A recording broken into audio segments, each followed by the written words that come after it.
আসসালামু আলাইকুম প্রিয় দর্শক, আমরা অন্তর্বর্তীকালীন সরকারের সময় নানা ধরনের মবের ঘটনা দেখেছি। একটা হুজুগ তুলে একদল লোক কোনো একজনকে আক্রমণ করছে, কোনো একটা বাড়ি ভেঙে দিচ্ছে অথবা কোনো একটা বাড়িতে আগুন ধরিয়ে দিচ্ছে, এগুলো আমরা দেখেছি। এবং তার চূড়ান্ত একটা প্রদর্শন আমরা দেখেছিলাম রাজবাড়িতে। এক পীরকে তিনি মারা যাওয়ার পর তার লাশ কবর থেকে তুলে সেটাকে আগুন দিয়ে জ্বালিয়ে দেওয়ার ঘটনা আমরা দেখেছিলাম। সেই ঘটনাগুলি কি কোনো শাস্তি হয়েছিল, কোনো সাজা হয়েছিল, কোনো বিচার হয়েছিল? এই প্রশ্নটা করছি এই কারণে যে আপনারা মনে রাখবেন, বিচারটা কেন হয়? যে কোনো একটা বিচার যখন ঘটে, সরকার যখন কোনো একটা বিচার করে, রাষ্ট্র যখন কারো কোনো অপরাধীর বিচার করে, বিচারটা এই কারণে করে যে যিনি অপরাধটা করেছেন তার যেমন একটা শাস্তি হওয়া দরকার, পাশাপাশি যাতে নাকি পরবর্তী কোনো সময়ে ওই ধরনের অপরাধ কেউ করতে আগ্রহী না হয়, তার জন্য একটা উদাহরণ তৈরি করে। এবং এই উদাহরণটা দেখার পর অন্যরা ভাবে যে এই কাজটা করাটা আমাদের জন্য নিরাপদ হবে না, এবং এটা করলে আমার এই ধরনের শাস্তি হতে পারে।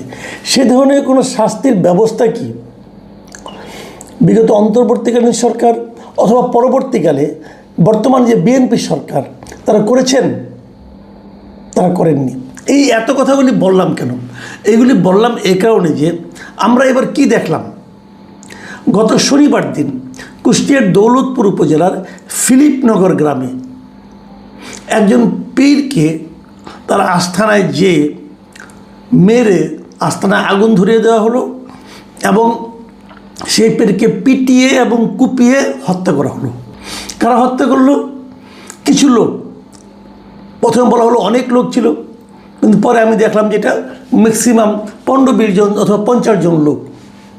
তারা ওই গ্রামের কিংবা গ্রামের বাইরে, এগুলো হয়তো পরে ধীরে ধীরে হয়তো উদ্ঘাটিত হবে, কারণ এগুলি ভিডিও ফুটেজ অনেকে করেছে, নিজেরা নিজেদের বাহাদুরি প্রকাশ করার জন্য করেছে। সেই ভিডিও থেকে আমরা জানতে পারবো এগুলো আসলে কারা, এই ঘটনাগুলি ঘটালো কারা।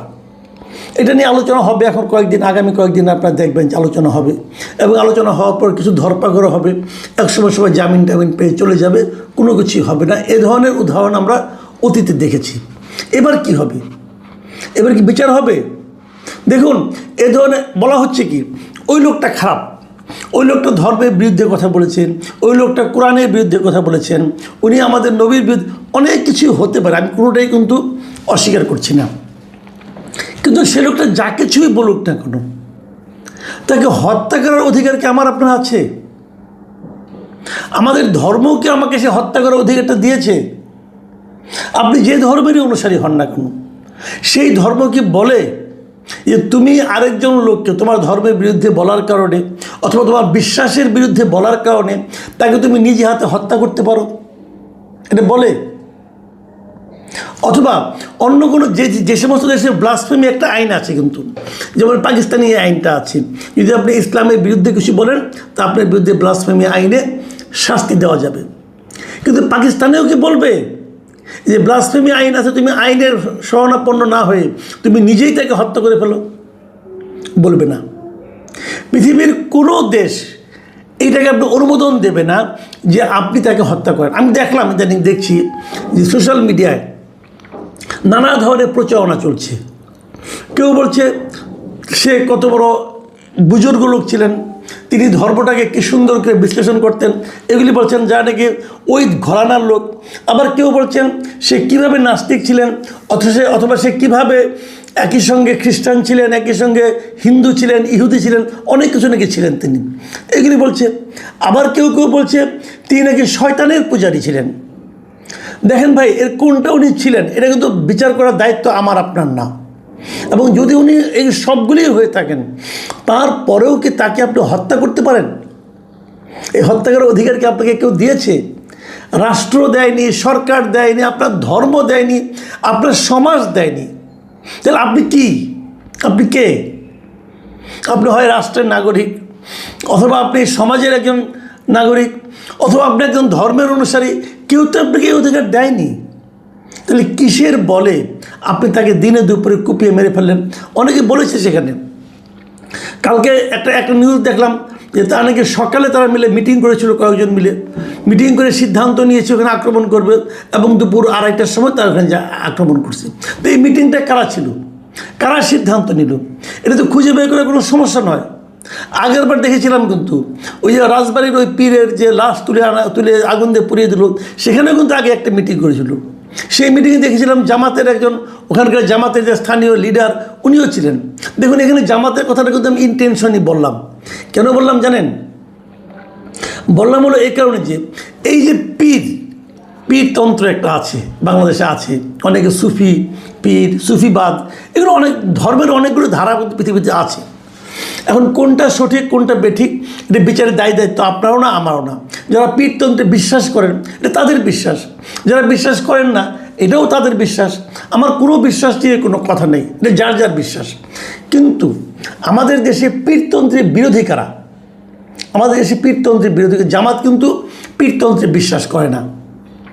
এবং এই যে সুফিবাদ, তারপরে যে আপনার বাউল সঙ্গীত, এই সমস্ত ধারায় কিন্তু জামাত ইসলাম বিশ্বাস করে না। এবং অন্তর্বর্তীকালীন সরকারের আমলে যখন নাকি এই ধরনের মাজার ভাঙা শুরু হয়ে গেল, বিভিন্ন এই ধরনের ঘটনার সঙ্গে কিন্তু অনেকে জামাতের সংশ্লিষ্টতা দেখেছিলেন, এবং জামাতের এক ধরনের প্রশ্রয় কিন্তু এই সমস্ত ভাঙাভাঙির মধ্যে ছিল।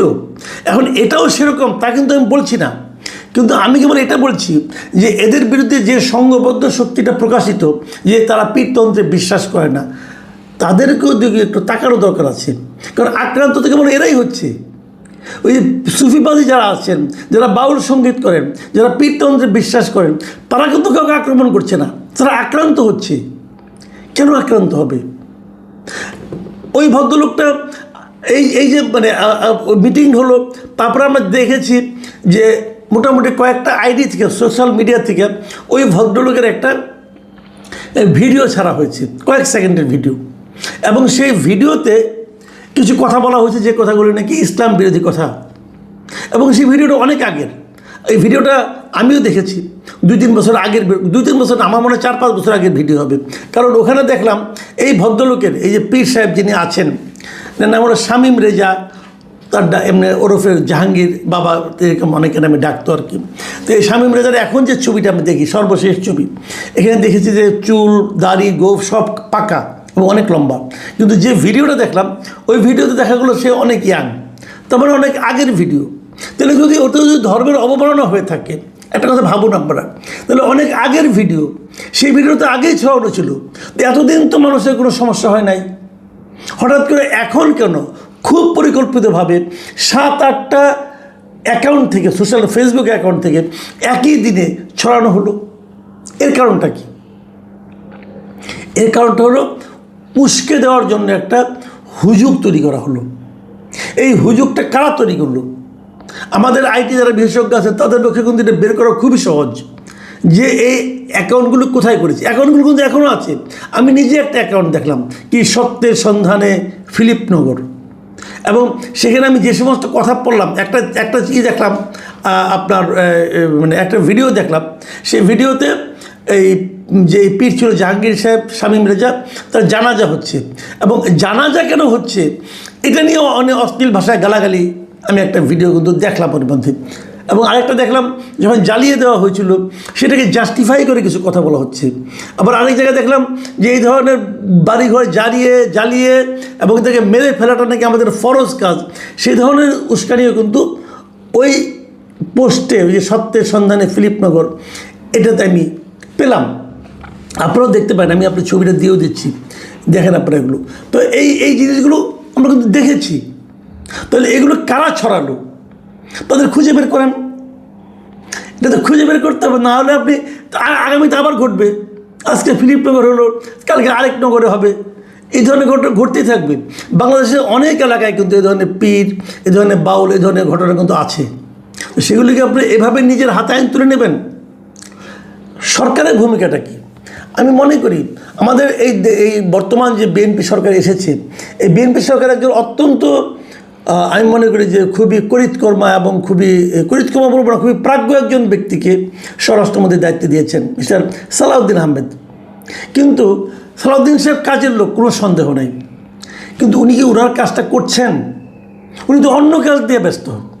উনি এখন সংবিধান নিয়ে ব্যস্ত, উনি জুলাই সনদ নিয়ে ব্যস্ত, যেগুলো নাকি ভার্চুয়ালি আইনমন্ত্রীর কাজ।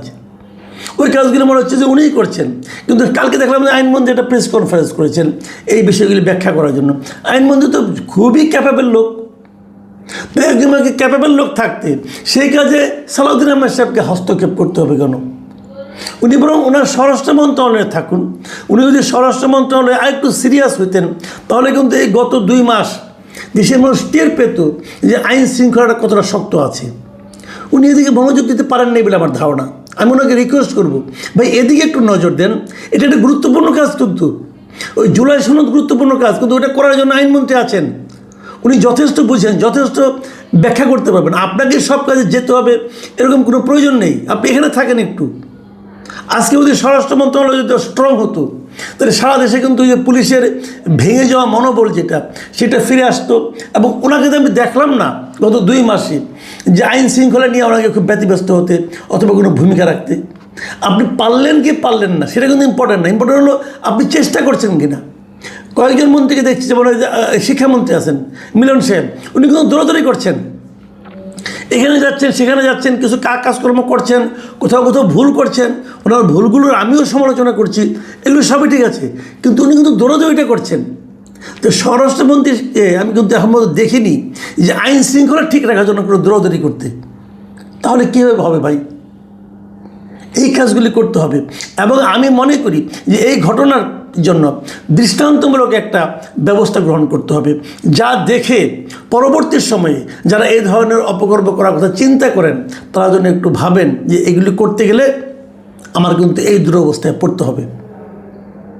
প্রিয় দর্শক, আমি জানি না কী হবে, তবে আমি সবাইকে বলবো যে ওনার যে কর্মকাণ্ডটা সেটা ঠিক ছিল কি বেঠিক ছিল, ওনার ধর্মের জন্য উনি কতটা ক্ষতিকর ছিল কি ছিল না, এই আলোচনাগুলি এখন জরুরি না। জরুরি হলো যে আইন নিজের হাতে তুলে নেওয়াটা শাস্তিযোগ্য অপরাধ কিনা। যদি শাস্তিযোগ্য অপরাধ হয় সেই শাস্তি আমরা কতটা কনফার্ম করতে পারলাম, এটা হলো জরুরি কাজ। প্রিয় দর্শক, এখন এই পর্যন্তই। আল্লাহ হাফেজ।